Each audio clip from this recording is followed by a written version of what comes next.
Hey guys, welcome back to the channel. We're going to do another full self-driving test here in my 2021 Model S long-range version. As you can see, right now we're headed up 680 north from San Jose on our way up to Pleasanton, California, which is, I'm going to head directly to my house.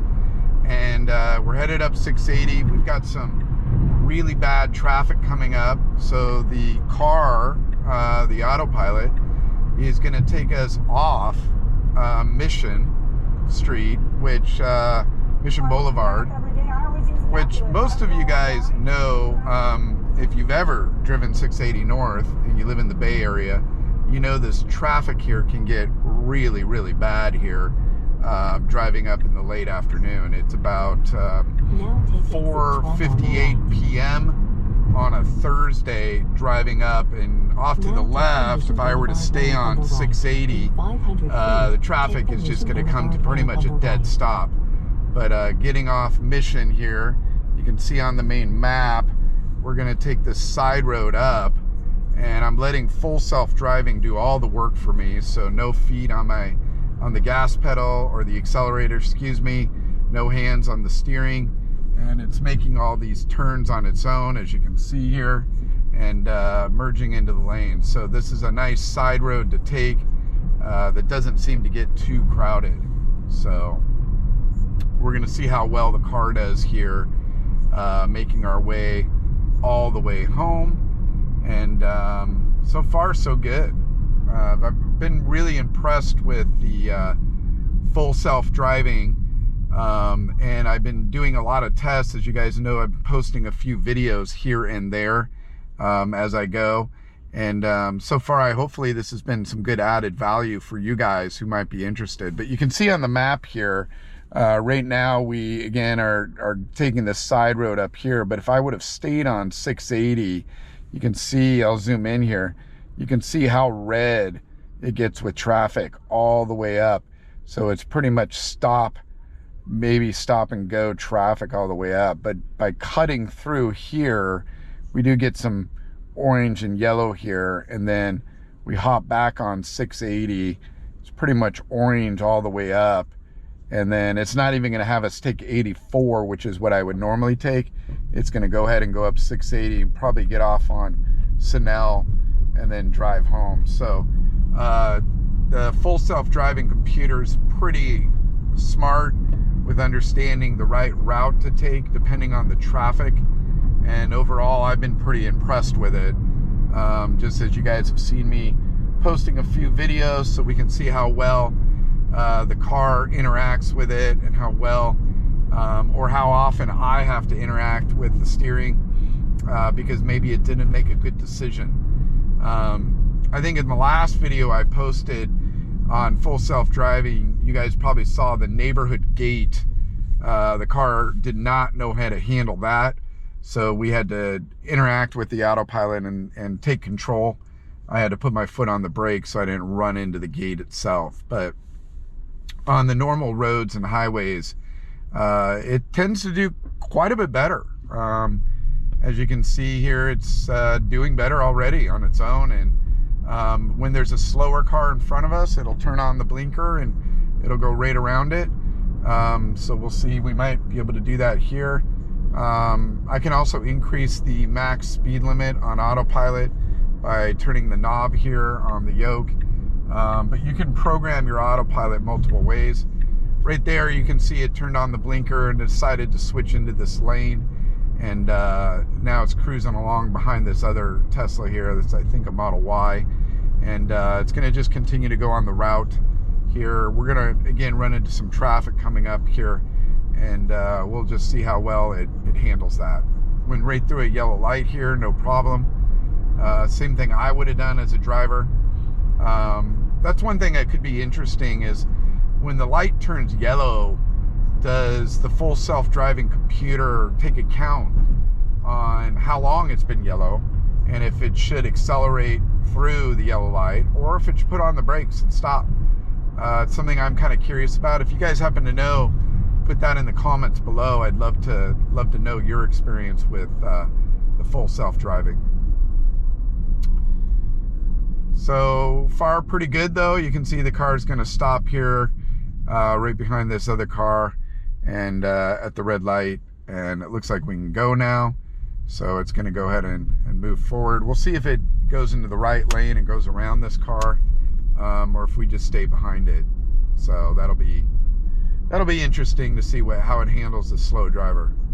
Now you do need to interact with the yoke now and then to tell the full self-driving computer you're not just staring at your cell phone, or you're not, or you haven't fallen asleep. You know, you guys have seen other tests of people doing YouTubes where they are cruising along at Tesla, where the guy's literally asleep while he's driving, and people record those, which is kind of funny, but incredibly dangerous and scary. I don't know how I would ever fall asleep with autopilot on. That just sounds ridiculous. But anyways, overall, there's not too much traffic on the side road, as you can see here.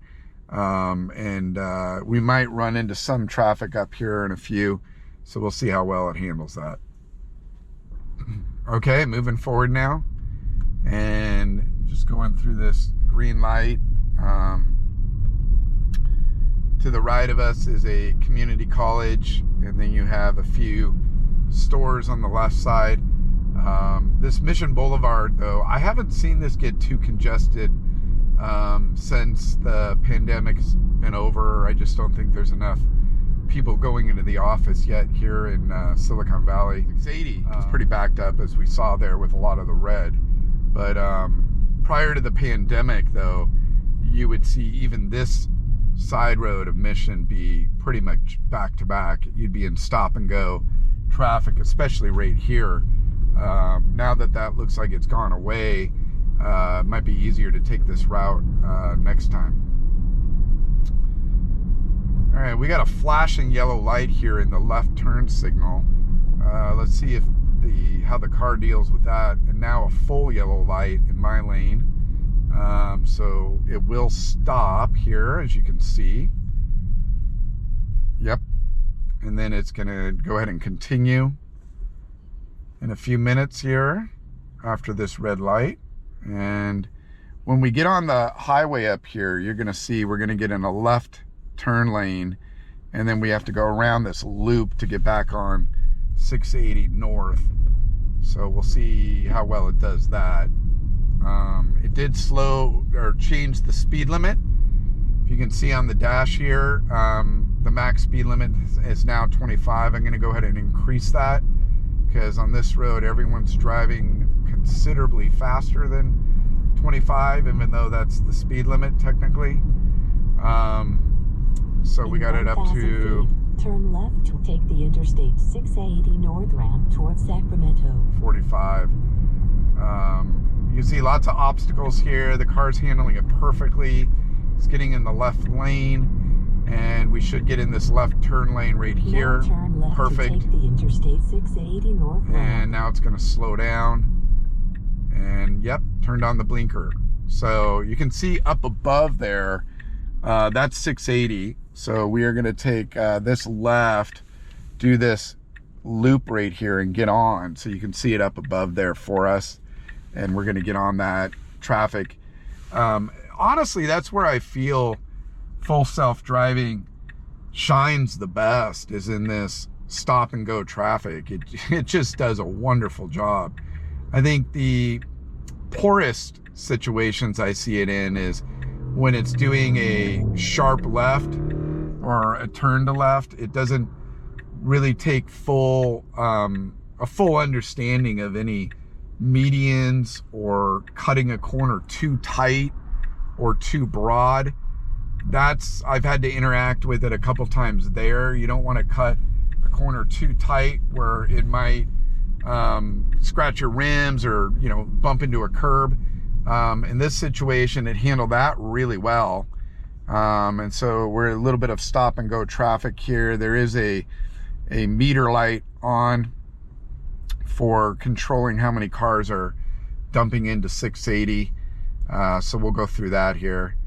And if you're looking at my windshield, yeah, I know it's really dirty. Sorry about that. I tried to clean it in my garage, and the light was not very good, and looks like I did a pretty poor job of cleaning it. So I gotta find some time to get that cleaned. I hate driving with a dirty windshield. It just really bothers me a lot.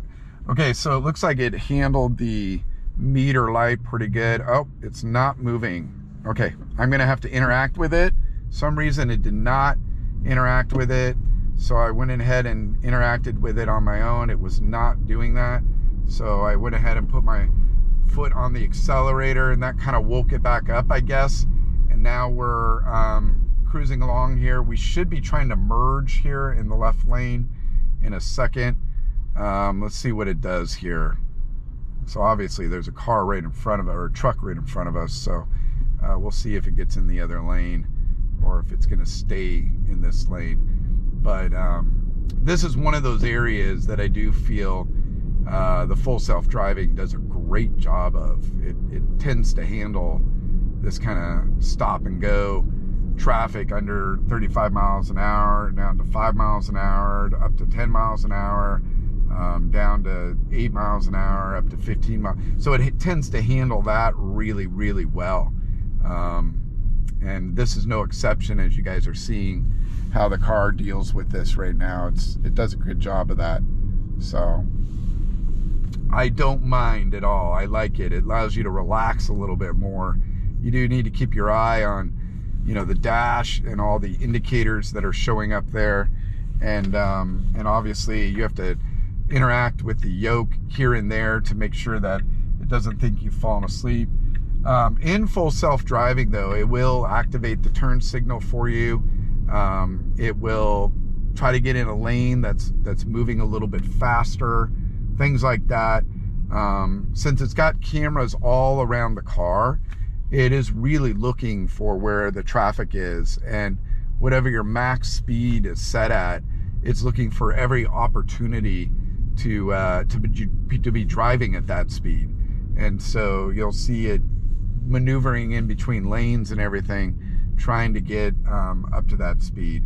And so that's one thing that's very similar to the way the human brain works when it's driving a car. It's always trying to find a faster lane to get from point A to point B. So no exception here with full self-driving. All right, we are about out of this. You can see here we're gonna lighten up here in a minute or two, and we should be more free-flowing. They got 84, people are taking 84, but it's got a lot of construction going on, so the full self-driving is going to be much faster if we take the next exit out. So that's kind of what we're going to do here. It should be a lot easier for us. But whoa, so you do get sudden stops sometimes, like you just saw there. Not necessarily the best thing for your stomach if you just ate a big lunch or something, but overall you will get a few of those now and then. Not too often though. I don't think I get those sudden slowdowns too often, but it does happen. So overall it's going pretty well though. You do have to keep an eye on some of these other cars moving around. You got to keep an eye on the car in front of you. You got to keep an eye on the yoke steering and all those aspects. That's the 84 exit. As I mentioned, there's a lot of construction going on there right now, so we're gonna stay here and then get off the next exit. I'm gonna go ahead and speed up the max speed limit to 70 as we get out of this area. Given that we're all blue here now, it should speed up here. We're only going 41 right now, but we should get up a lot closer to 70 here. And then in about 3 miles, you see we're going to get off Sonol Boulevard, so it will automatically get in the right lane, and you'll see it when it hits its blinker and starts to move over there.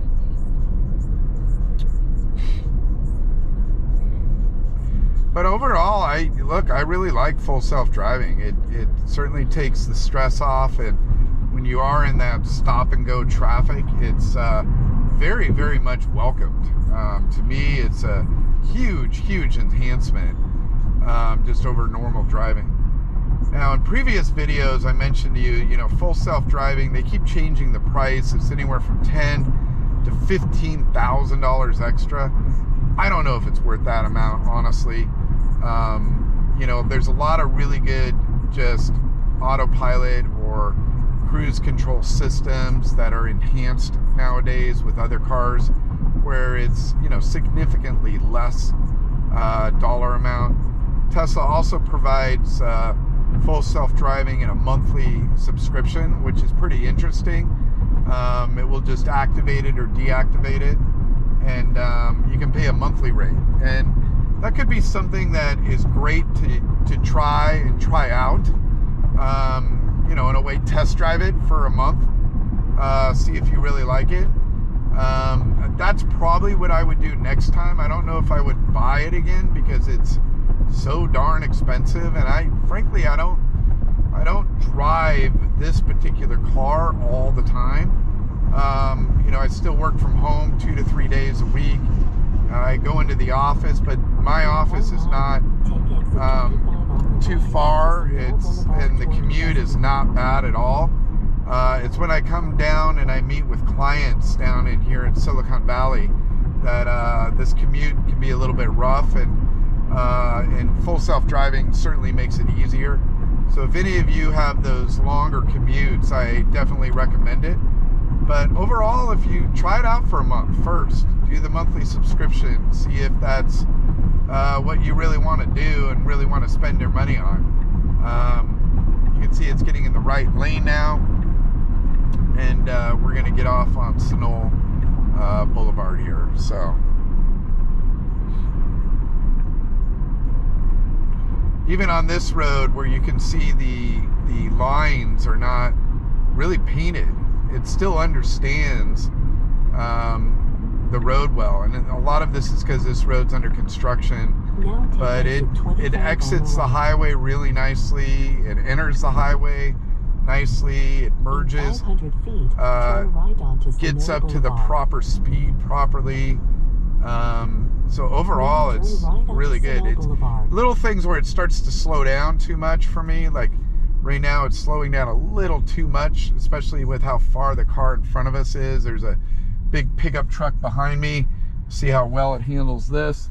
And it slows way down. It has to look through the left cameras. So you do drive a little bit like a granny would. I'm sorry to say that, but you do drive a lot slower in certain situations, and that's where you might want to interact with it. I haven't had to interact with it just yet, except for when we were going through that metering light getting on the freeway. I did have to interact with it then. So we'll see if we can get all the way to my neighborhood. I know it's not going to deal with the neighborhood gate too well, but we'll see if we can get all the way to the neighborhood without having to interact with it. So you never know, but that's why you got to pay attention, keep an eye on it. And again, the speed limit will always adjust, so I'm going to increase that max speed limit again. So hopefully we're just fine with that and cruising along here. But again, it's handling most of the traffic, slowing down right here perfectly, and dealing with the traffic that's in front of us during this red light.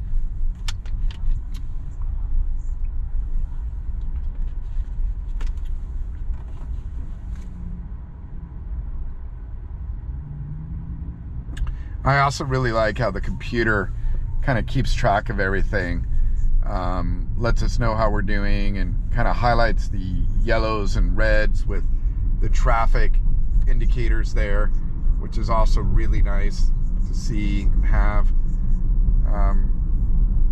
Overall, what do you guys think of the Tesla map? They use some of the Google Map technology to run Tesla maps, but what do you guys think of it compared to other mapping systems? In one of my other cars, I have a new Porsche. It uses Apple or CarPlay, and of course CarPlay is an Apple product, so it uses Apple Maps. And believe it or not, I prefer Apple Maps over the Tesla maps that are driven by the Google engine. I really like the Apple Maps better. I think the fact that it indicates with your phone and your watch Now turn right when you're supposed to turn is a really nice added feature. I like the way the announcer says certain things in Apple Maps better. You see, it took that corner perfectly. And again, in these 35, 40 mile an hour roads, this full self-driving does really well. But anyways, back to Apple Maps for a second. I just think it works so well with your phone and interacts with your watch, and the the voiceover, the audio that comes on, I think it's a little bit better than what Google and Tesla has done, honestly. So if it was my preference in a Tesla or any other car, I would want Apple CarPlay and the ability to use Apple Maps. I think it's just a much better platform. Now, with all that said, though, I do also think that Google Maps and Tesla Maps, which are driven by the engine of Google, I think that they are also very, very good. I just give Apple Maps A+, and I give Google and Tesla Maps probably a A-, but it's still getting an A. Both are really, really good. So it really might just be an individual preference on which mapping and guidance platform that you prefer. But put your comments below if you prefer one over the other. I'd be curious to know what your thoughts are on that as well. I should maybe do a comparison video at some point with Apple Maps versus Google Maps. Maybe drive the same route in each car and let you guys help me judge the difference between the two. All right, so we have a couple tricky stop signs here, and that was kind of a jerky switch into the right lane. But we're going to be stopping here. I'm starting to go into a little bit more of a neighborhood area. The speed limit here is still, I think it's like 30 miles an hour. Yeah, 30 miles an hour, 35 miles an hour. Should switch to 30 here. It actually reads the signs that tell how fast it can go, and then you can see it resets the max speed limit after it reads the sign. And most of the cars are going a bit faster on this road, so I do need to pump that up a little bit and drive through this. But you can see even in this kind of tricky road situation, it handles that really well. And you've got some cars that are trying to get on the road here, and the full self-driving is being cautious about that, and it's making sure that it's not going to just plow into the side of a car. We're going to be taking a right turn coming up here, not here on this run, but the next light. So we'll go through this traffic light. It'll probably see these pedestrians right here. Yep. And then it's going to take a right here in the right turn lane. So it's pretty cool. It even understands there's a right turn lane here. And since it's green, it's going to go right through. If it were red, it would stop, creep forward, and then take the right turn. But yeah, it's working really, really well. So no complaints at all on how good this is working. It did reset the max speed limit to 35, mainly because we got on a new road. A lot of people on this road here, especially we get over this little hill, will end up doing about 50 on this road. So I'm going to take it up to 50. If there's a car in front of you, though, it will slow down. It's not going to plow into that car at 50 miles an hour. But if there's no one in front of you, it's going to go 50. And if the car in front of me ends up going 50, it'll go up to that speed limit a couple times while we stay on this road. So we'll see what the next speed change is. But I think the fastest it ever gets to is 50, so we should be fine. But it'll reset it each time, and so that's where you have to reset the max each time it reads the sign, but it actually reads the sign, which is pretty wild. The computer's actually reading that sign. So it's pretty interesting. Visual recognition. So you can see the speed limit's 40 there. And it did catch it. See, it caught it on the screen. 40. I'm going to go ahead and put this back up to 50. You know, let's go ahead and set it at 52. And then there'll be another speed change up here that will, see, here's one for 45. Yep, it caught it, reset it to 45. So I'm going to go ahead and jump it up to 55. And then we'll cruise along. There's going to be another speed sign up here, and you'll see it will readjust again. So that's the only thing that you have to kind of pay attention to, is how it readjusts itself at the speed signs. Not a big deal. Okay, here's another 45. Just saw it. Oh, that's interesting. So it did not reset itself. Maybe it doesn't consider that a separate road, but it didn't reset itself to 45. It stayed at the 55 that I manually put it to. So maybe it's not resetting in certain spots. Not sure. Should be one more speed sign up here that should say 50 miles an hour. So we'll see. It's a really interesting experiment. Once you start playing around with full self-driving, you start to notice a number of patterns and how the full self-driving computer and the AI actually functions. So it's kind of interesting. Okay, here's the speed limit coming up right there. The computer did see it, and see it reset the max speed limit there to 50. So that's fine. I'm going to just punch it back up to 55. The car in front of me is clearly going a bit faster than that. Turn right onto Ruby Hill Drive. And now we're going to turn into my neighborhood. And let's see how well it handles this. Now turn right onto Ruby Hill Drive. All right. It's a green light. Got our right turn signal on automatically. Car is driving itself. Do not need to interact with it. And we're going to go up to the gate. And just like last time, I'm going to have to interact with it. So I did deactivate autopilot, as you heard those beeps, and I'm going to have to drive it all the way through. Now turn left to stay on East Ruby Hill Drive. All right. I'm going to turn off the full self-driving entirely from that gate, and we are at the end of the video. So this is another short clip on full self-driving. I started off in the middle of 680 traffic, drove all the way up to Pleasanton, California. You guys saw how we got on the on-ramp. I did have to interact with full self-driving once there, and then at another time along our trip, and then finally at the gate itself. But beyond that, pretty amazing experience. I'll keep doing these little videos, calling them full self-driving. Feel free to watch the ones you want. I'll also keep doing my videos on other aspects of this Tesla and some of my other cars. If you guys have any comments, please put them below.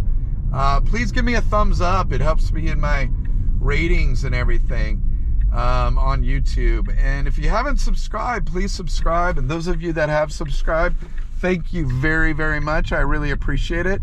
Please feel free to give me any great comments or any recommendations you'd like me to video shoot. I'm more than happy to do that.